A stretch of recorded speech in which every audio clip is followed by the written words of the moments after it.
دايما التخصص بيطلع احسن نتيجة. المكان ده متخصص في الفطار فقط، لا وكمان متخصص في الفول فقط. بيفتح من 4 الفجر ل 12 الظهر وبعدين بيقفل. والسر في ضحكة الراجل الطيب العسلية ده. فول الرشيدي.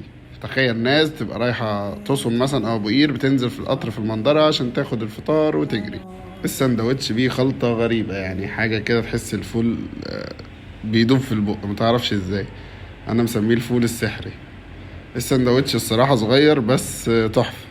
الأغرب كمان إن نفس المكان بالليل، يعني المكان فيه منطقة مشتركة، يعني في محل صغير على اليمين ومحل صغير على الشمال، فبالليل بيقلب كبدة والصبح هو بتاع الفول. وده إثبات جميل جميل جدا للمشاركة، مشاركة المصريين في أكل عيشهم، لأن الكبدة بالليل شغالة والفول الصبح شغال.